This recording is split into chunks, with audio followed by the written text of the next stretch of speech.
Hello all, welcome back to our channel. ఇవాల్టి వీడియోలో చాలా మందికి తెలియని ఒక సీక్రెట్ రెసిపీని అయితే చూపించబోతున్నాను. ఇది పూర్వకాలం నుండి వస్తున్న సాంప్రదాయమైన స్వీట్ రెసిపీ. ఇందులో ప్రోటీన్, ఫైబర్, ఐరన్ ఇలా ఎన్నో పోషక విలువలు ఉండడం వల్ల దీన్ని తీసుకోవడం వల్ల ఎముకలకైతే చాలా మంచిది.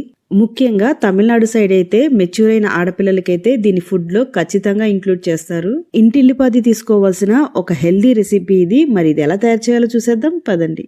ముందుగా పొట్టుతో ఉన్న మినపప్పుని ఒక గిన్నెలోకి తీసుకోవాలి. ఇక్కడ నేను 1 కప్పు మినుముల్ని తీసుకుంటున్నాను.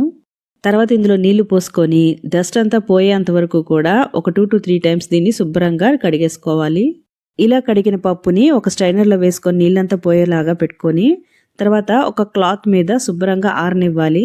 ఇందులో తడేమి లేకుండా ఇలా ఆరనివ్వాలి. ఎండలో అయినా లేకపోతే ఫ్యాన్ కిందన్నా ఇలా ఆరబెట్టేసుకోవాలి. తర్వాత స్టవ్ ఆన్ చేసుకొని ఒక మందపాటి కడాయి పెట్టుకొని అందులో ఈ మినపప్పుని వేసుకొని వేయించుకోవాలి. స్టవ్ని లో టు మీడియం ఫ్లేమ్లో పెట్టుకొని నిదానంగా వేయించుకోవాలి. ఇలా వేయిస్తూ ఉంటే కొంచెంసేపటికి మంచి కమ్మటి వాసన వస్తుంది. సో అలా వస్తే వేగిపోయినట్టే. ఇంకా క్లియర్గా తెలియాలి అనుకుంటే కొన్ని పప్పుల్ని తీసుకొని ఇలా నలకొట్టి చూస్తే ఇక్కడ చూస్తున్నారు కదా, కొంచెం బ్రౌనిష్ షేడ్ వచ్చింది. ఇలా వస్తే వేగిపోయినట్టే. ఇలా వేయించుకున్న పప్పుని ఒక ప్లేట్లోకి తీసుకొని చల్లారనివ్వాలి. తర్వాత ఇదే ప్యాన్లో 1/2 కప్పు బియ్యాన్ని కూడా వేసుకొని వేయించుకోవాలి. స్టవ్ని లో టు మీడియం ఫ్లేమ్ పెట్టుకొని బియ్యం కూడా మంచి బ్రౌన్ షేడ్ వచ్చేంత వరకు కూడా వేయించుకోవాలి. ఇక్కడ చూస్తున్నారు కదా, ఇలా బ్రౌన్ షేడ్ వస్తే ఇంకా వేగిపోయినట్టే. అలాగే ఒక 3 ఇలాచీల్ని కూడా వేసుకొని ఫ్రై చేసుకుంటున్నాను. ఇప్పుడు దీన్ని కూడా ప్లేట్లోకి తీసేసుకుందాము. ఇది కంప్లీట్గా చల్లారనివ్వాలి.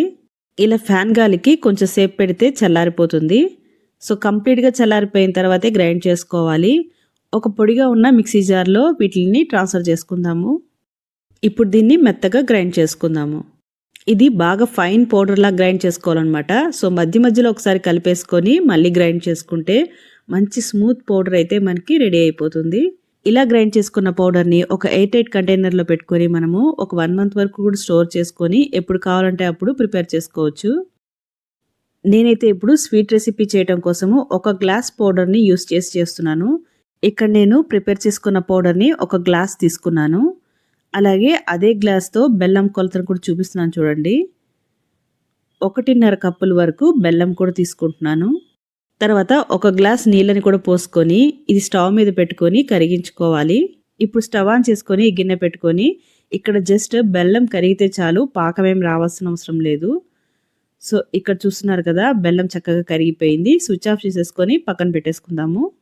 తర్వాత ఒక ప్యాన్లో 1 గ్లాసు మనం గ్రైండ్ చేసుకున్న పౌడర్ని వేసుకొని దానికి 3 గ్లాసుల వరకు నీళ్లు పోసుకొని మొత్తం ఉండలు లేకుండా ఒకసారి బాగా కలిపేసుకోవాలి. ఇలా విస్కర్తో కలిపేసుకుంటే చాలా ఈజీ అయిపోతుంది. ఉండలంతా కూడా నీట్గా కరిగిపోతుంది. ఇలా మొత్తం కూడా కలిపేసుకున్న తర్వాత దీన్ని స్టవ్ ఆన్ చేసుకొని స్టవ్ మీద పెట్టేసుకుందాము. ఇందులో ఒక చిటికెడు సాల్ట్ వేసుకొని ఒకసారి కలిపేసుకుంటున్నాను బాగా. స్టవ్ని మీడియం ఫ్లేమ్లో పెట్టుకొని కంటిన్యూస్గా కలుపుతూ ఉండాలి.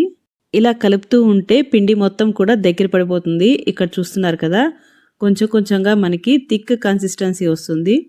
సో ఇలా దగ్గరకు వచ్చిన తర్వాత ఇందులో ఇప్పుడు మనము ఇందాక కరిగించి పెట్టుకున్న బెల్లాన్ని పోసుకోవాలి.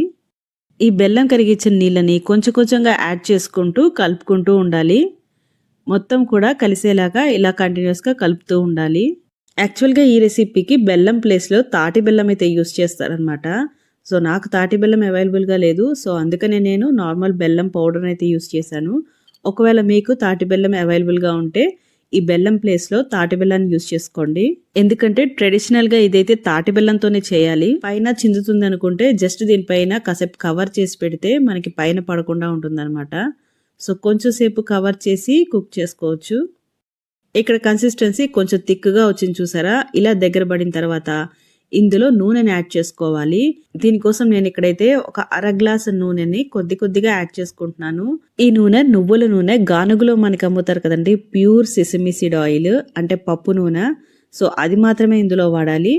లేదు అంటే cold pressed sesame seed oil అని మనకి దొరుకుతుంది. సో దాన్నైనా కూడా వాడచ్చు. లేదు మీరు ఈ ప్లేస్లో నెయ్యిని యూస్ చేస్తానన్నా కూడా యూస్ చేసుకోవచ్చు, అది మీ ఇష్టం. నేనైతే ఇక్కడ ట్రెడిషనల్ రెసిపీ ఎలా తయారు చేస్తారో సేమ్ టు సేమ్ యాస్టీస్ అదే చూపిస్తున్నాను. సో యాక్చువల్గా తమిళనాడు సైడ్లో అయితే ఇందులో ఈ నువ్వుల నూనెని మాత్రమే వాడతారు. మనం తీసుకున్న 1/2 గ్లాసు నూనె కొద్ది కొద్దిగా యాడ్ చేస్తూ పిండి మొత్తం కూడా దగ్గర పడేంత వరకు కూడా ఇలా కలుపుతూ ఉండాలి. ఇక్కడ మనం పోసిన నూనె పిండి అబ్జర్వ్ చేసుకున్న తర్వాత మళ్ళీ ఇంకొంచెం పోసుకొని కలుపుతూ ఉండాలి. ఇలా కలుపుతూ ఉంటే ప్యాన్ నుంచి సెపరేట్ అవుతున్నట్టు వస్తుంది, చూస్తున్నారు కదా. ఎడ్జెస్ నుంచి కూడా ఆయిల్ అనేది రిలీజ్ చేస్తుంది. సో ఇలా వస్తే ఇంకా ప్రిపేర్ అయిపోయినట్టే. నాకు ఇక్కడ అర గ్లాస్ నూనె కూడా పట్టలేదు, కొంచెం అయితే మిగిలింది.